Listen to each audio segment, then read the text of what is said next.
अस्सलाम वालेकुम dear students, hopes all of you will be fine and feeling well. मैं एहसान सालार अपनी YouTube platform Salar English lab से आपकी खिदमत में फिर हाजिर हूँ नए लेक्चर के साथ।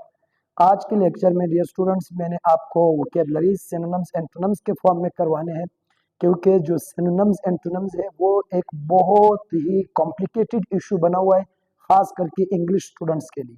कि किसी भी एग्जाम में जब स्टूडेंट्स जाते हैं तो वहाँ पे सिनोनिम्स एंटोनिम्स पूछे जाते हैं, या ये वो सिनोनिम्स एंटोनिम्स ही वो एरिया है जिससे एक बंदे की कॉम्प्रिहेंशन कमजोर होती है। अगर मैं कॉम्प्रिहेंशन पे आपसे बात कर लूँ, कॉम्प्रिहेंशन क्या है? आप लोगों को एक पैराग्राफ दिया जाता है पेपर में, आपने उस पैराग्राफ को पढ़ना है, पढ़ने के बाद आपने उसको समझना है। कॉम्प्रिहेंशन मतलब आपने उसको समझना है। समझने के लिए आपने जब आपने समझ लिया, फिर उसके बाद क्वेश्चंस है तो आपने उन क्वेश्चंस को आंसर करना होता है।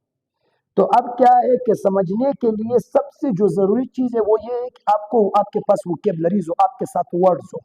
जब तक आपके पास वर्ड्स नहीं है ना, तो आप उस बात को समझ नहीं पाओगे। रीडिंग तो कर सकेंगे लेकिन कॉम्प्रिहेंशन करना मुश्किल हो जाएगा। तो कॉम्प्रिहेंस करना उसके लिए लाजमी है कि आपके पास वोकेबलरीज हो। तो आज की जो क्लास है उसमें से अब इसके बाद जो मैं प्लेलिस्ट बनाऊंगा सिनोनिम्स एंटोनिम्स का, उसमें मैं आपको सिनोनिम्स एंटोनिम्स एक ऑर्गेनाइज्ड पैटर्न में करवाऊंगा, ताकि आपकी जो मॉडर्न एग्जाम्स है उसमें से अगर कॉम्प्रिहेंशन आ जाए या सिनोनिम्स एंटोनिम्स के आपके पास क्वेश्चन आ जाए, जिस तरह आपके पास एचएससी है, लेट है, पीसीएस है, सीएसएस है, इसमें मल्टीपल टाइम्स आपकी सिनोनिम्स एंटोनिम्स पे क्वेश्चंस आते हैं, तो आप एक हद तक उसको टैकल कर सके। और साथ में जो आपके एचएससी वगैरह उस तरह के टेस्ट होते हैं, आप उसको टैकल कर सके। और यही बात आपकी एक्सप्रेशन बनाने में काफी हेल्प करती है। एक्सप्रेशन होता है कि जब आप कोई बात करते हो तो उसमें आप इस तरह की टेक्निकल वर्ड यूज कर लेना कि जिससे वो एक बात कॉम्प्रिहेंसिव मीनिंग दे दे। तो उसके एक्सप्रेशन को बिल्डअप करने के लिए फिर आपके पास बैंक ऑफ वोकेबलरीज होना लाजमी है। तो आज की क्लास में मैं आपके साथ कुछ सिनोनिम्स एंटोनिम्स पे बात करूंगा और बाकायदा मैं इसका प्लेलिस्ट बना दूंगा, जिसमें मैं आपको सिनोनिम्स एंटोनिम्स एक ऑर्गेनाइज्ड पैटर्न में फिर मैं करवाऊंगा। ठीक है, पहला हमारे पास जो वर्ड है वो आज का है रिच है। अब रिच का वर्ड है वो तो डेफिनेटली सबको पता है कि रिच क्या है। तो अगर मैं आपको कहता हूं कि जी ही सब्जेक्ट आ गया, belongs, he belongs to a rich family, तो अब रिच तो सारे बंदों को समझ आ जाएगा। या मैं कहता हूं there was a king, he was very rich, तो अब रिच तो डेफिनेटली सबको पता है। लेकिन जब क्वेश्चन आ जाएगा रिच के सिनोनिम्स आपसे पूछे जाए तो फिर वो मसला बना।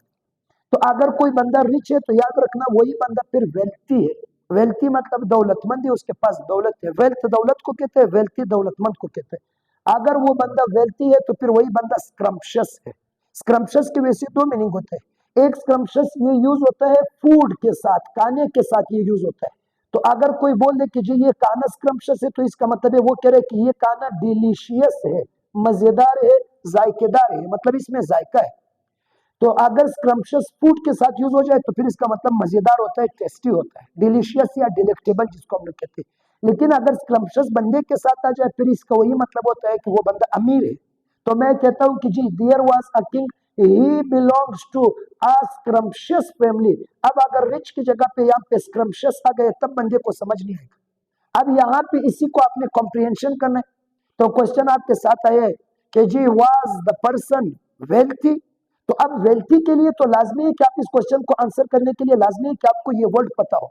तो स्क्रम्पशियस अगर इसी को कहते हैं तो लश भी उसी बंदे को कहते हैं जो अमीर है। अगर लश अमीर है, मैं कहता हूं कि ही इज वेरी लश, या मैं कहता हूं कि he is the most lush person of the society. तो अब यहाँ पे लश आ गया, एफ्लुएंट आ गया, लग्जरियंट आ गया, ऑप्यूलेंट आ गया, प्रॉस्पर या वेल ऑफ। फ्रेजल वर्ब है वेल ऑफ। तो अब अगर यही सेंटेंस आ जाए कि he belongs to a well off family या he belongs to opulent family, अब समझ नहीं आएगा कि अब इस बात का क्या मकसद है। तो जो रिच का मतलब है वही आपका ऑप्यूलेंट का वही मतलब होता है, स्क्रम्पशियस, लग्जरियंट, प्रॉस्पर, इन सब का एक ही मतलब है, they all are synonyms to one another. तो अब अगर कहीं पे आप पेपर में बैठे हो, वहां पे लेट सपोज आपके साथ लफ्ज आ गया स्क्रम्पशियस का, ये लफ्ज आपके पास आ गया और उसने सिनोनिम्स आपको चार दे दिए, there are four synonyms.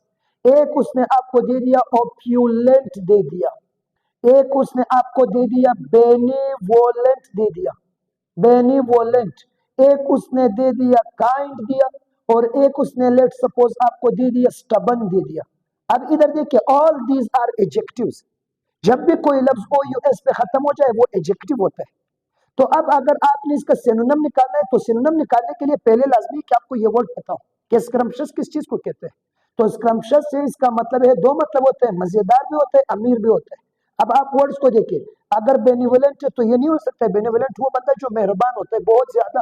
Kind तो सिर्फ मेहरबान को कहते हैं, स्टबन नहीं हो सकता है। तो इसका मतलब है कि इसका जो राइट ऑप्शन है वो अप्यूलेंट होगा। तो अब इधर देखिए, ये आपको सिनोनिम एंटोनिम्स में हेल्प करेंगे और साथ में यही आपको कंप्रीहेंशन में हेल्प करेंगे। और अगर आपने कल को एसे वगैरह लिखना हो तो यही बातें होती है जो आपकी एक्सप्रेशन बिल्डअप करने में काफी ज्यादा आपके लिए प्रोडक्टिव साबित हो सकते हैं। तो अब एक दिन के लिए आप एक वर्ड उठा करके उसको ऑर्गेनाइज्ड वे में, रिच, ऑप्यूलेंट है, स्क्रम्पशियस है, लग्जरियंट है, वेल ऑफ, प्रॉस्पर, लश, इन सबको उठा करके एक दिन में ये सीख ले। एक दिन का एक वर्ड उठा करके उसके 8 9 10 सिनोनिम्स होंगे, वो सीख ले। इससे आपकी वोकैबुलरीज का बिल्डिंग जो है वो हो जाएगा। क्योंकि याद रखे, ग्रामर कोई मसला नहीं होता है। ग्रामर बंदा पढ़ा लेता है, बंदा सीख भी जाता है। Grammar fixed, grammar closed area में आता है। अगर हम बात कर ले टेंसेस का तो जी वो फिक्स, कोई नया टेंस आगे आपके साथ नहीं आएगा। लेकिन वोकैबुलरीज फिक्स नहीं है। 12 vocabularies on a daily basis are added to English dictionary. तो जब हर दिन 12 वर्ड्स आते हैं तो फिर आप ही इंग्लिश के स्टूडेंट हो। आपने इंग्लिश जो है वो कहा कि जी मुझे इंग्लिश आती है, तो इंग्लिश के वोकैबुलरीज भी फिर आपको पता होने चाहिए। वोकैबुलरीज पता है, सिनोनिम्स एंटोनिम्स के क्वेश्चन सॉल्व होने में काफी हेल्प मिलेंगे, एक्सप्रेशन आपका बिल्डअप हो जाएगा और कंप्रीहेंशन में आपको हेल्प मिलेगा। तो ये इसका सारे सिनोनिम्स हो गए, एफ्लुएंट है, ऑप्यूलेंट, लग्जरियंट, स्क्रम्पशियस, वेल ऑफ, प्रॉस्पर, ये सब एक इसके सिनोनिम्स हो गए। अब इसके अगर एंटोनिम की बात कर ले, मैं कहता हूँ पोर। तो आपको सबको पता है कि जी Pakistan is a poor country, तो मीनिंग निकालना कोई सा मुश्किल काम है कि जी पाकिस्तान एक गरीब मुल्क। या मैं कहता हूँ ही वाज वेरी पोर। तो अब अगर पोर का मतलब गरीब होता है तो अब इसके और सिनोनिम्स भी तो होते हैं। और एक मॉडर्न राइटर, याद रखे, वो हमेशा रिलाई करता है एडवांस्ड वोकैबुलरीज को यूज करने में। Why do we not understand that, we read it but we do not comprehend? The reason is vocabularies, because we suffer from lack of vocabularies there. जब lack of vocabularies होता है तो फिर जाहिर सी बात है हम बात को समझने से कासिर रहते हैं। तो poor का मतलब अगर गरीब है तो destitute भी फिर गरीब को ही कहते हैं। तो अगर मैं कहता हूँ कि he is very destitute, तो destitute भी गरीब को कहते हैं। penniless जिसके पास पैसे नहीं है, impoverished, पावर्टी से लिया गया है, पावरिस्ट, impoverished गरीब को कहते हैं।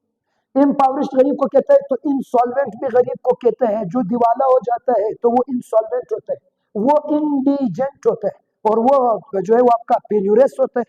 तो अब अगर मैं आपको कहूं कि जी आई एम, अगर मैं कहता हूं कि आई एम, ये आ गया, उसके बाद आ गया इंसॉल्वेंट, आई एम इंसॉल्वेंट। अब ये बात समझने में मुश्किल है, क्योंकि अगर यहाँ पे आता आई एम पोर तब तो कोई मुश्किल नहीं था, लेकिन जब मॉडर्न राइटर ने यूज कर दिया इंसॉल्वेंट तो इस बात को समझना मुश्किल हो गया। यही बात होती है, यही मसला होता है कि हमें जब वोकैबुलरीज की कमी का सामना होता है ना, हम बात को समझ नहीं पाते। तो अब अगर मैं कहता हूं कि जी Pakistan is one of the insolvent countries, तो पाकिस्तान इंसॉल्वेंट कंट्रीज में से एक है, तो क्या बात समझो कि इससे कि मैं क्या कहना चाहता हूं। अगर मैं कहता हूं कि Pakistan is one of the penurious countries, तो क्या आप समझेंगे इस बात से? कुछ भी नहीं समझ पाओगे। या जी आप कहते हैं कि जी there was a king and the king was very opulent, once he met a penurious person. तो ये जो किंग था वो बहुत ही ऑप्यूलेंट था और एक दफा उसकी मुलाकात हो जाती है पेन्यूरस पर्सन से। तो ऑप्यूलेंट और पेन्यूरस का पता नहीं तो आप दोनों सेंटेंसेस का मतलब ही नहीं निकाल सकते हो। जब आप मतलब नहीं निकालते हो तो फिर इसका मतलब है आप रीडिंग तो कर सकते हो बट आप कॉम्प्रिहेंशन नहीं कर सकते हो। और जब तक आप कॉम्प्रिहेंशन के लिए वोकैबुलरीज अपनी स्ट्रॉन्ग नहीं करते हो ना, याद रखे आपका ये मसला आखिर तक बिल्ड अप रहेगा। इसी वजह से वोकैबुलरीज दर्द सर बने होते हैं ना, कि एक बंदा वोकैबुलरीज पे बिल्कुल फोकस करता ही नहीं है। अब जब नहीं करते फोकस, तो जब 12 words on daily basis add होते हैं इंग्लिश डिक्शनरी में, तो आप भी तो अपने साथ जरा एक दफा स्क्रूटनी कर ले कि आप एक दिन में कितने टेंसेस से वो कितने वोकैब सीखते हो। तो अभी मैंने आपको पहला वर्ड करवाया रिच, उसके सिनोनिम्स थे पोर, उसका एंटोनिम मैंने करवाया। अब इसी के एंटोनिम्स दूसरे दिन मंडे के लिए ये लफ्ज उठा ले, ट्यूसडे के लिए लफ्ज उठा ले। आप खुद इसको उर्दू में अपने साथ बोले। मैं कहता हूँ जी वो बहुत पेनिलेस, मैं कहता हूँ बलूचिस्तान पाकिस्तान का पेनिलेस सूबों में से एक है, तो वो पेनिलेस है, वो इम्पावरिश्ड है। तो अब इम्पावरिश ये वर्ड्स आप यूज कर ले, आप इंसॉल्वेंट वगैरह इस तरह से कर। मैं कहता हूं कि जो ट्राइबल एरियाज के जो लोग हैं वो ज्यादातर इंसॉल्वेंट। तो आप खुद सोच ले कि अगर आपको इंसॉल्वेंट लफ्ज का पता नहीं, आप इसके क्या मतलब निकालेंगे। लेकिन एक दूसरा बंदा है जिसके वोकेबलरीज पे ग्रिप अच्छा है, डेफिनेटली वो इसको रीड भी कर पाएगा और कॉम्प्रिहेंस भी कर पाएगा। और कॉम्प्रिहेंस हो गया तो आपने बात को ही समझ लिया। तो कोई मुश्किल सा टेक्स्ट आपको क्यों समझ नहीं आता है, वोकेबलरीज का मसला होता है। कोई नया टेंस तो ऑफकोर्स ऑथर या एडिटर यूज नहीं करते, वोकेब्स वो इस तरह के वोकेब्स चूज कर लेते हैं ना कि हमें उसका मीनिंग समझने में बड़ी दिक्कत आती है। तो आपके पास मैंने दूसरा वर्ड करवा दिया, दूसरा वर्ड फोर है। थर्ड वर्ड पर हम लोग जाते हैं और थर्ड वर्ड हमारे पास है एरोगेंट। फिर से एडजेक्टिव हो गए, ऊपर वाले दोनों भी एडजेक्टिव है, लास्ट वो जो हमारे साथ थर्ड वर्ड है एरोगेंट वो भी एडजेक्टिव। अब एरोगेंट का लफ्ज तो डेफिनेटली सबको पता होगा, इवन जो इंग्लिश के फील्ड से नहीं भी है they will know it. But the reason is that, the problem is that कि अगर पेपर में एरोगेंट का सिनोनिम आया हो और उसी का सिनोनिम आपसे पूछा गया हो, फिर वहां पे आपके लिए डेफिनेटली कॉम्प्लिकेटेड और डिफिकल्टीज आप सफर करेंगे। तो अगर कोई बंदा एरोगेंट है तो इसका मतलब क्या, एरोगेंट मतलब मगरूर है वो बंदा। तो अब मगरूर बंदा जो होता है वो ऑब्स्टिनेट होता है, वो स्मग होता है, वो र्यूड होता है, वो हार्श होता है, वो ऑब्ड्यूरेट होता है, हॉटी होता है, कंसाइटेड होता है, वेंगुलरस होता है और रिजिड होता है। उस तरह का बंदा जो किसी की बात नहीं मानता है। इसी को हम लोग कहीं ना कहीं जिद्दी के सेंस में भी जो है वो इन्हीं वर्ड्स को यूज कर सकते हैं, ऑब्स्टिनेट, ऑब्ड्यूरेट वगैरह। तो अब अगर मैं कहता हूं कि अलमाइटी अल्लाह, अभी आपके पास सेंटेंस आ गए, सेंटेंस है, मैं कहता हूं कि अलमाइटी अल्लाह ये आ गए, डिस्पाइसेस, डिस्पाइसेस ऑब्ड्यूरेट पीपल, डिस्पाइसेस ऑब्ड्यूरेट पीपल। अब जरा आप अपना इस सेंटेंस को देखें, क्या मतलब निकालोगे जब तक आपको वोकैबुलरीज नहीं पता हो कि अलमाइटी अल्लाह डिस्पाइसेस ऑब्ड्यूरेट पीपल। लेकिन अगर एक बंदे को वोकैब्स बताए तो वो ये निकाल देगा कि डिस्पाइस का मतलब होता है नफरत करना, जिसको हम हेट कहते हैं। अब अगर मैं कहता हूं कि I hate English, I hate vocabularies, तो अब ये तो हर बंदे को समझ आ रहा है। बट अगर आ जाए कि आई डिस्पाइस वोकैबुलरीज, फिर क्या समझोगे इससे, जबकि आपके पास डिस्पाइस का वर्ड पहले से आपकी वो वोकैबुलरीज की बैंक में था ही नहीं। तो अब डिस्पाइस का मतलब होता है नफरत करना, और ऑब्ड्यूरेट का भी मुझे समझ आ गया, मगरूर लोगों से। तो जी अल्लाह को मगरूर लोग पसंद नहीं है, अल्लाह उसको लाइक नहीं करते, अल्लाह उसको डिस्पाइस करते हैं। सो अल्लाह डिस्पाइसेस ऑब्ड्यूरेट पीपल, दोनों ये एडजेक्टिव आ गया पीपल को एक्सप्लेन करे, और डिस्पाइस आपके पास वर्ब आ गया सिंगुलर सब्जेक्ट का, तो हमने उसके साथ वर्ब का कौन सा फॉर्म लगा लिया, फिफ्थ फॉर्म लगा लिया। तो सेंटेंस हो गया कि अल्लाह डिस्पाइसेस ऑब्ड्यूरेट पीपल। अब ऑब्ड्यूरेट है तो ऑब्स्टिनेट है, स्मग है, इसी की बात आते हैं।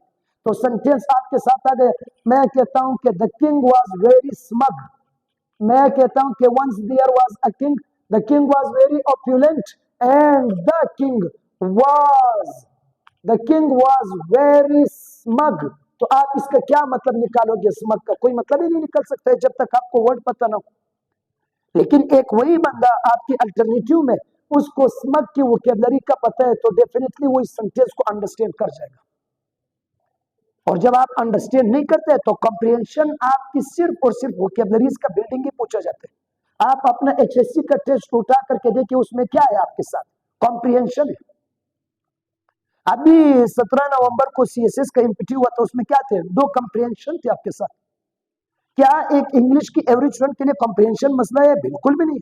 लेकिन वही फिर देखा जाए तो बिल्कुल फिर वो मसला भी है, क्योंकि वोकैबुलरीज इस तरह की वोकैबुलरीज होता है कि वो बात हमें समझ नहीं आता है। The king is known to everyone, what do you mean by king, was shows past, very is an adverb, so we all know this very means both. But if the word smug has been used in the sentence, if this word is unknown to you, क्या आप इस सारी sentence का मतलब निकाल सकते हो। अगर मैं कहता हूं कि जी द किंग वाज वेरी ऑप्युलेंट, तो क्या आप इसका मतलब निकाल सकते हो, नहीं निकाल सकते हो, क्योंकि आपके पास ये वोकैबुलरीज नहीं। तो थर्ड वोकैबुलरी मैंने एरोगेंट करवाया, ऑब्स्टिनेट हो गया, ऑब्ड्यूरेट हो गया, स्मग हो गया। इस तरह के लोग जो है वो एडजेक्टिव के सेंस में अगर हम इसको यूज करते तो इस तरह की जो लग है वो लोग है वो आपके क्या हो जाएंगे, वो कंसाइटेड है, वो रिजिड पीपल है, वो र्यूड है, वो हार्श पीपल है। They treat someone in harsh way, they do not listen to others, they do not consider other equal to them. The people or the person who considers himself superior to other creatures and the one who considers others inferior to him. Such kind of people will be called arrogant. If someone is arrogant, that person is obdurate, that is obstinate, that is a smug person, that's a rude person. So you might have seen, you might have heard the word of rude behavior. Rude behavior means while considering your opponent or your listener or the second person standing before you, prior to you, actually is called the one who, if I say that he had a rude behavior. So what do I mean by rude behavior? So rude is a word common to everyone. But rather than your rude, if the person has used smug, how will you understand that he had smug behavior? What do you mean by smug? Is it a positive or negative word? How will you understand it? Once you do not understand, definitely you will suffer from comprehension. There you will not be in the position to answer the questions. Why? Because you didn't understand the original text of the given passage. तो मैं फिर इस बात को emphasise करता हूँ dear students, vocabularies पे आपको ज्यादा कंसंट्रेशन करना है। बेसिक्स की क्लास है, वंस यू स्टार्ट इंग्लिश, आपकी वोकैबुलरीज आपकी लर्निंग के प्रोसेस का हिस्सा होना चाहिए until you reach the class of advance, ताकि आपकी वोकैबुलरीज का एक बैंक जो है वो बिल्ड हो जाए। तो आज की क्लास में मैंने आपको यही 3 वोकैबुलरीज करवा दी। ये 3 आपकी सिनोनिम्स एंटोनिम्स की शक्ल में होंगे। इसमें मैंने आपको बता दिया कि आपने इसको कैसे याद करना है। मंडे ट्यूसडे वेडनेसडे तक ये वोकैबुलरीज कर ले। थर्सडे फ्राइडे सैटरडे के लिए मैं और वोकैब्स आपको करवा दूंगा। ऑन डेली बेसिस एक वर्ड पिक किया करें, उसके सिनोनिम्स याद करेंगे, उसको उर्दू अपनी लैंग्वेज में यूज कर ले। हमारा प्राइम कंसर्न है हमें इस वोकैबुलरीज को याद करना है।